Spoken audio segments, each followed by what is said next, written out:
Some words sound soft but cut like knives. They seem harmless, but they're the perfect disguise for a betrayal already in motion. Because when a woman lies, she doesn't need to raise her voice or run away from home. All she needs is to choose her words carefully and count on you staying asleep. You know what's most twisted? That while you're trusting her tenderness, she's already acting on her freedom. She doesn't have to admit her desire for someone else. She just needs to convince you that nothing's going on. And when you swallow those words without question, you become the perfect accomplice to your own humiliation. Today, I'm going to reveal 9 phrases, 9 behaviors, 9 verbal codes a woman throws out when she's no longer choosing you, but still needs you as an emotional crutch. And the last one, the most dangerous of all, is the one most men still confuse with love. I'm Celia. I'm not here to comfort you. I'm here to open your eyes. Stay until the end. Because if you recognize even one of these phrases, you can't keep living like you don't know the truth. Have you ever been lied to while someone looked you straight in the eye and you felt it, but chose to believe them anyway? Not out of naivety, out of love, out of habit, out of fear of losing something that deep down was already gone. That's the quietest betrayal a man can experience. Not the one that screams, but the one dressed up as normally. And if you don't know how to read between the lines, if you don't hear what's behind certain words, you become a man tamed by soft phrases, while reality eats you up inside. We're at the first point. Why are you acting so strange? The mirror of her own betrayal in this video, and it's one of the most common, most dangerous, and most ignored. Why are you acting so weird? That question isn't a sign of concern. It's a reversed mirror, a reflection. When a woman says that to you, she's not worried about you. She's unsettled because you've started to sense her lie, because without saying a word, you've started to change. You stopped touching her with the same passion. You stopped asking with the same urgency. You became quieter, more observant. And for a woman hiding something, that's unbearable. She needs you to stay the same. The trusting one, the devoted one, the one who suspects nothing. Because as long as you're emotionally asleep, she can keep playing her double game without guilt. But the moment she senses that you're seeing through her, she gets nervous, not out of love, out of fear that her mask is slipping. And that's when she throws you that question disguised as tenderness. Why are you acting so weird? To pull you back into explaining yourself, to make you feel like you're the problem, to get you to apologize for doubting her instead of confronting her for lying. I've seen it 1,000 times in my sessions. Men show up broken, asking themselves where they went wrong. And when we rewind their story, there's always a similar scene. A woman says that line just as they, without any evidence, begin to feel the distance, because the body doesn't lie and the soul even less. You may not have a message, a photo, a confession, but your masculine instinct knows. It knows when she's no longer there. It knows when she looks at you differently, when she kisses you in a rush, when her silence isn't peace, but disconnection. That phrase, "Why are you acting so weird?" isn't a question. It's a warning. It's a sign that she's already noticed you've changed, and that change unsettles her because she needs you to keep being functional, useful, emotionally available. But you're not there anymore because something in you, even if you can't explain it, already knows something's broken. And if you, instead of trusting that instinct, choose to go back to the submissive version of yourself, you lose respect, desire, and dignity. So next time you hear that phrase, don't justify yourself. Don't explain your weirdness. Embrace it. Because the weird thing isn't your suspicion. The weird thing is that you put up with her for so long without seeing her for who she really is. And if she's unsettled by your change, it's because she can't control you like before. And that, painful as it is the first sign that you're waking up. If a woman starts getting uneasy because she senses you're acting off, it's not because she cares more. it's because she no longer controls you the way she used to. That's the first tremor in her emotional structure when she's hiding something. But what's truly revealing comes next when she tries to shut down your suspicions with a phrase that sounds like love, but is actually one of the most common lies women use when they're in the wrong. We've reached the second key point of this video. You have no reason to doubt me. A woman who says betrayal, even when she already has or is about to. The Stoic knew the real, you have no reason to distrust me. The denial that confirms everything danger isn't in what's obvious, but in what hides behind what looks noble. And this phrase, you have no reason to doubt me, is exactly that. Fake nobility designed to silence you while she stays free. Female psychology doesn't need to be aggressive to dominate. It's subtle, enveloping, skilled at using your own desire for peace as a weapon against you. When a woman throws that phrase at you, she's flipping the burden of proof. She doesn't have to show she's loyal. You have to justify why you don't trust her. And that's how she traps you. Because instead of continuing to observe clearly, you start doubting yourself. Am I being unfair? You wonder. But no, it's not unfairness. It's intuition. And if you don't learn to trust your own perception, you'll keep living in a sugar-coated reality until it crumbles in front of you. I've seen hundreds of men break because of this. Good men, loyal men who swallowed that phrase with guilt, who faced with the line, you have no reason to doubt me, chose to stay silent, chose to give in, chose to look the other way, while another man was looking at her with desire. And when everything blew up, when the truth came out through evidence, messages, and bodies shared outside the home, it was too late because they had already betrayed themselves for months, sometimes years, just to avoid being seen as distrustful. But trust doesn't mean closing your eyes. Trust isn't handing over your emotional power just because someone speaks sweetly. A mature man doesn't believe in words. He watches actions. He listens to pauses. He reads silences. The Stoic man doesn't need external proof when his soul is already speaking to him, because the masculine soul, when it hasn't been numbed by routine, has a natural radar for lies. Only we've been taught to disconnect from it, to think that doubting is a sin, that mistrust is a lack of love, when in truth, doubt is the purest act of self-respect when there's reason for it. So if she ever told you, you have no reason to doubt me, and deep down you felt otherwise, remember this: a woman who needs to say that isn't defending her honor. She's protecting her alibi. And you, if you still want to be respected, can't keep giving away trust without truth, because trust can't be demanded. It has to be backed by action. And if there's no action, all that's left is an empty phrase echoing over and over while her desire finds shelter elsewhere. When a woman tells you that you have no reason to doubt her, what she's really doing is planting a seed in your mind, that the doubt is yours, that you're the problem, that the emotional distance you feel is just in your head. And if you accept that frame, if you step into that game of justifications, you take one more step away from your instinct and one step closer to self-deception. But there's another phrase that's even more dangerous, one that doesn't just try to defend her image, but to elevate it, one that's not satisfied with hiding what she does, but needs you to see her as something special. We've reached the third key point of this video, and it's when she says, "I'm not like other women." This is one of the most seductive weapons in the female mind because it plays to your ego, your desire to believe you found something different, unique, rare, and when you think you're in front of a different kind of woman, you drop all your defenses.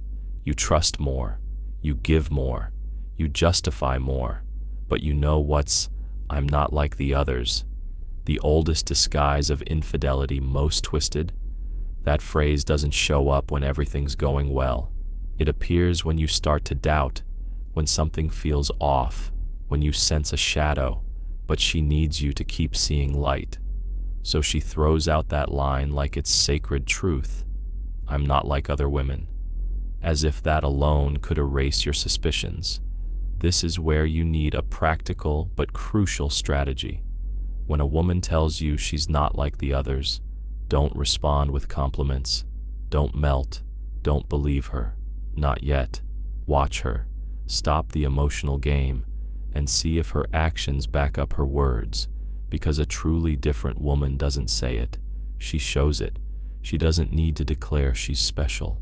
She is, and that's enough. And if you're not awake, you'll end up believing the promise without ever seeing the proof. This strategy is grounded in something simple. The human mind craves consistency. If someone says something, you expect them to follow through. But the female mind can say what it feels in one moment and do the opposite the next day. Not out of malice, but out of impulse, emotional need, inner disconnection. And if you don't learn to detach from the verbal charm, you'll become addicted to what she says, even if what she does is slowly destroying you. A real example, a man once came to a session convinced his woman was different from all the rest. She told him that 1,000 times, and he believed her. But while she was saying that, she also maintained a blurry friendship with an ex. "We just talk," she said. "Don't worry, I'm not like the others." And he, trapped by the phrase, ignored his own discomfort until one day he found the messages. Nothing explicit, no direct confessions, but there was desire, flirting, passive seduction. And then he got it. Yes, she was different, just not in the way he thought. She was different in how she lied. So next time a woman says she's not like the others, don't respond with admiration. Respond with silence, with a steady gaze, with presence. Because a real man doesn't fall for words, he falls for action. And if those actions never come, then she is exactly like the others, just better at hiding it. Before we go on, make sure to subscribe to the channel and hit like if this content is striking a chord with you. Comment which country you're watching from and drop one sentence below. I won't be fooled anymore. There are still key lessons ahead, and the last one could change the way you see everything you've lived through with a woman. If you let yourself be seduced by sweet words, soft gestures, and that supposed uniqueness she claims to have, you end up disconnecting from your own judgment. And when a man's judgment falls asleep, manipulation slips in without resistance. But there's an even more critical point, one that appears right when you try to confront her. When you feel something's off and you dare to speak up, even if it's with hesitation, even if it's with fear, in that moment, she doesn't defend herself with anger. She defends herself with victimhood. We've reached the fourth key point of this video, and it's, you're overreacting. It was nothing. This phrase is a psychological weapon aimed straight at your self-esteem, because it doesn't just deny what you saw, what you felt. It forces you to doubt yourself. It makes you think the problem isn't what happened but how you interpreted it, that you're imagining things, that you're too sensitive, that you're creating drama out of nothing. And that's where the real damage begins. You're overreacting. It was nothing. The crime minimized.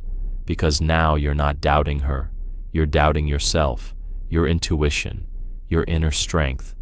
And when a man starts mistrusting himself, he's at the mercy of someone who knows exactly what they're doing. The trap is almost perfect because she doesn't outright deny everything. She just downplays it, turns it into nothing. A message, a late-night outing, a call at a strange hour. It all becomes harmless. It was just a conversation. You're being paranoid. And you, not wanting to seem jealous, not wanting to be controlling, you back down. You give in. You go quiet. You convince yourself that maybe you are overreacting. And just like that, what started as a healthy boundary turns into subtle resignation. And every time she throws that phrase at you, your ability to take action fades a little more. This mistake, believing you're overreacting when your body knows you're not, is one of the most destructive you can make because it plants doubt like a slow poison. a poison that makes you justify the unjustifiable, that leads you to tolerate the intolerable out of fear of being wrong, out of fear of losing her, out of fear of looking weak.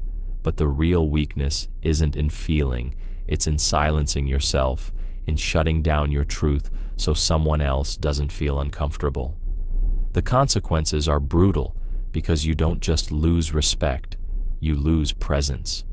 You become a man who hesitates before speaking, who measures every word to avoid conflict, who swallows pain just to keep the peace. And while you're falling apart inside, she keeps moving forward, keeps exploring, keeps testing how far she can go without you reacting because she no longer has to lie. All she has to do is say, "You're overreacting," and you take care of silencing the conflict yourself. A woman who behaves like this doesn't want clarity. She wants space, not physical space, psychological space to move freely without consequences. And if you don't understand that, if every time she minimizes something you believe her, you become a man incapable of setting boundaries. And without boundaries, there's no respect. And without respect, there's no desire. So, next time you hear that phrase, don't argue, don't explain. Just look at her, breathe, and remember if you felt it, if something inside you lit up like an alarm, it wasn't an overreaction. It was your soul speaking to you, and you can ignore it once, twice, but if you keep doing it, you'll end up being the man who no longer knows if what he's living is love or just manipulation disguised as affection. After hearing her say, "You're overreacting," that what you saw means nothing, many men make the worst possible move. They lower their guard. And that's when they enter an even deeper, more destructive emotional cycle. Because once she's convinced you that your boundaries are just overreactions, she's ready for the next step, asking for freedom. But she doesn't frame it as a breakup. She frames it as a spiritual quest, as if she's going through some existential crisis. We've reached the 5th point of this video, and it's when a woman says, "I need space, time, clarity." She doesn't say it with anger. She says it calmly in that almost sacred tone that emotionally domesticated men freeze in front of. And you, if you're still asleep, think it's just a phase, that she needs to reconnect with herself, that she's confused. But she's not confused. She's planning, rehearsing. I need space, time, clarity. Permission disguised as a spiritual quest, opening the door to a new world where you're no longer the main character. And the cruelest part is that she doesn't say it outright. She leaves you there waiting like an emotional piece of furniture that must remain available just in case she decides to come back. The consequences of accepting this passively are brutal. You lose respect, desire, your identity, because the man who agrees to let a woman take some time while he stays available becomes a weak figure, a support system, a spectator in her life. And once she's done tasting whatever she wanted, if she decides to come back, it's not out of love. It's out of convenience because she knows you're still there, waiting like a loyal dog. And the worst part isn't whether she comes back or not. The worst part is that by allowing this, you become a man who's training himself to be forgotten, who accepts not being chosen, who accepts being an option, not a priority. But this can be reversed, not with empty promises, not with speeches, with a decision, just one internal, unshakable. The day a woman tells you she needs space, you don't ask how much, you don't ask why, you simply say, "Take it, but I won't be here waiting." That's the difference between a man who lives in need and one who lives with self-respect. The first one begs, the second one decides. And when you decide not to be someone's second choice, something shifts in her maybe, but more importantly, in you. The mindset you need isn't one of revenge, it's one of clarity. She can do whatever she wants, but you decide whether you stay available, and if you choose to stick around, then you don't get to complain, because what you allow, you validate. And if you validate a woman putting you on pause while she lives her freedom, then you're not being a man. You're being an emotional guarantee, and no woman truly desires that. She uses it, discards it, forgets it. So next time she says she needs time, you need something too. To look in the mirror and tell yourself the truth that you can't keep living like a pit stop in someone else's journey, because the man who accepts being an option ends up being nothing. And you, if you're here, it's because deep down you still want to be chosen. But for that to happen, you have to choose yourself first. When you finally decide not to wait, when you tell her that if she needs space, she can have it, but you're no longer available, something realigns inside you. You cleanse yourself of years of emotional obedience. You stop begging for affection disguised as spiritual reflection. But don't think the manipulation ends there, because if she senses you're pulling away, that you've lost your fear of being alone, she'll try to get you back, not through desire, but through disguise. And one of the oldest, most used, and most dangerous disguises is this: we're just friends. We've reached the 6th point of this video, and if you don't see what's behind that phrase, you'll fall like thousands of others do, confused, resigned, and broken inside. Picture this: you're at home. Something already feels off. A name that keeps coming up in her conversations. A message that arrives late at night. A different smile when she's on the phone. And when you ask, when you dare to bring it up, she responds in that calm, slightly offended tone. "Oh, babe, we're just friends." And "we're just friends." The boldest theater of female psychology. Instead of clenching your jaw, instead of digging deeper, you swallow it because you don't want to seem controlling, because you have no proof, because she got ahead of you and played the perfect emotional trap, downplaying, out loud, the one you feel, the decision to take back your center, your strength, your voice. Remember this forever. When a woman tells you that you've changed too, it's because she's already gone. She's just trying to find a way to leave without looking like the villain. Don't give her that gift. Don't give her your silence or your guilt or your automatic forgiveness. Hold on to your truth, because at this point in the story, it's no longer about her. It's about you, about what you're going to allow, what you're going to tolerate, and who you're going to be from this moment on. After hearing, "You've changed too," after carrying guilt that isn't yours, and staying silent in the face of manipulation disguised as introspection, comes the moment when she no longer needs to justify anything, because the fire is gone, the desire is gone, the shame is gone. All that's left is a phrase spoken with the calm of someone who's already made up her mind, but hasn't walked away yet. We've reached, "I love you, but I'm not in love with you." The emotional shutdown code, the 8th point of this video, and it's, "I love you, but I'm not in love with you." At this stage, there's no disguise, no mystery. This is the phrase most men hear when everything is already lost, but they still refuse to accept it. She doesn't say it to open a dialogue. She says it to close the story without seeming cruel. It's her way of saying goodbye without guilt, of sticking around a little longer, without really being there. Because by saying she loves you, she soothes your wound. But by clarifying that she's not in love, she frees herself from the responsibility of choosing you again. And you, if you lack clarity, if you're still clinging to the little that's left, become an emotional beggar, surviving on scraps disguised as affection.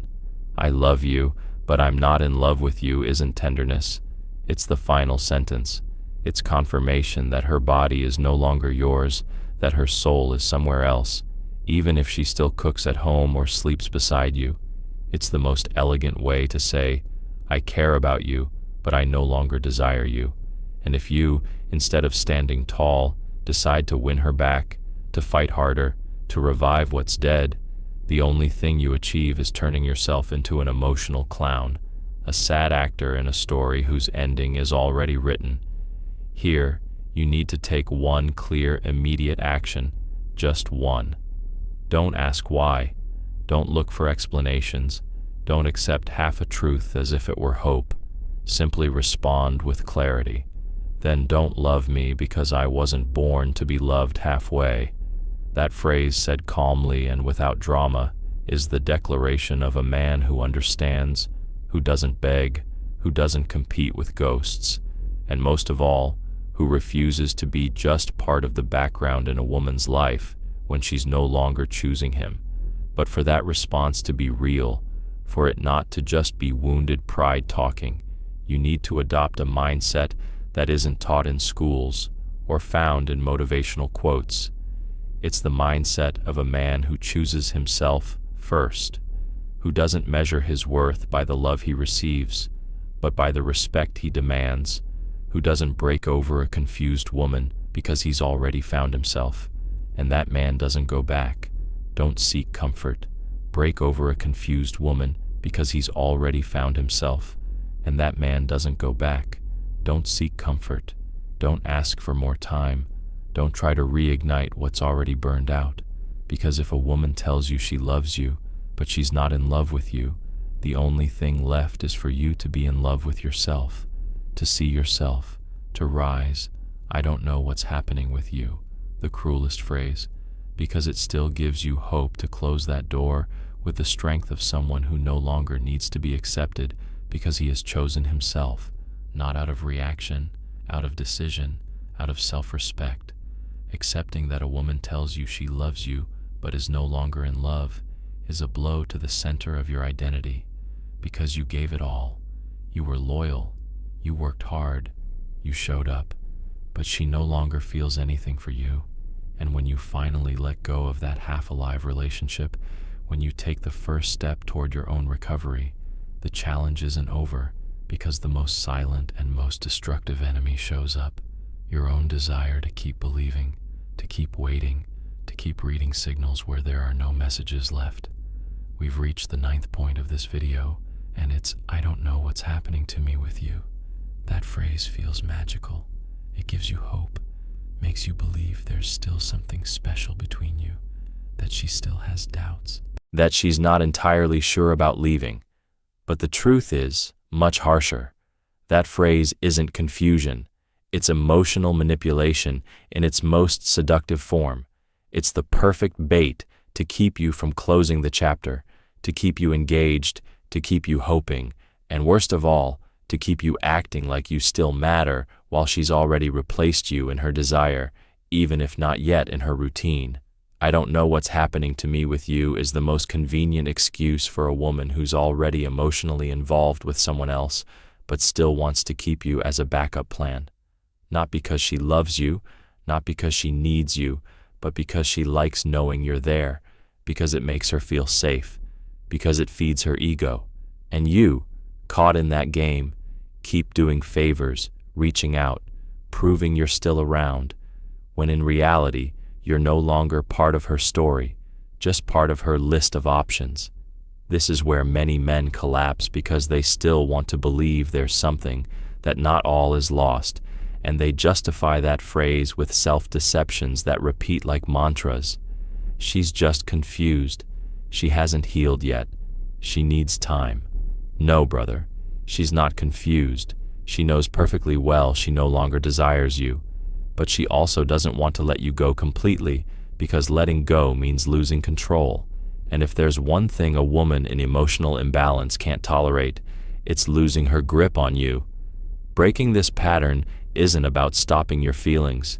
It's about no longer obeying desire as if it were law, about no longer acting like that phrase is an invitation. It's not. It's a broken mirror reflecting your need, not her love.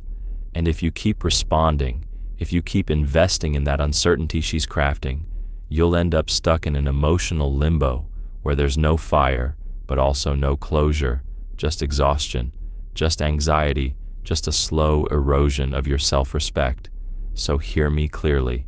If she ever told you, I don't know what's happening to me with you, don't overanalyze, don't reply, don't build castles in the sky off a phrase designed only to keep you weak, because while you interpret, she already decided, and if you don't choose to, if you don't take a firm stance, you become the man who lives on pause, in wait, in limbo. And that man no longer lives, he only survives. And you, if you're here watching this, you didn't come to survive, you came to reclaim your strength. And that starts by stopping your belief in a woman who doesn't even believe herself anymore. If you've made it this far, there's no turning back, because now you know. Now you've heard word for word the true meaning behind those phrases so many men keep ignoring. You can't say it was confusion. You can't just blame her without looking at what you allowed. Because yes, she may have lied, but you chose to believe. And now, there's only one decision left to make. Keep sleeping, begging for affection in a relationship that no longer chooses you, or wake up, rise, and start respecting yourself as the man you once were and can still become. This isn't a video for everyone. Many tapped out before the third point because they can't handle the truth, because they're still searching for comfort, not clarity. But not you. You stayed until the end.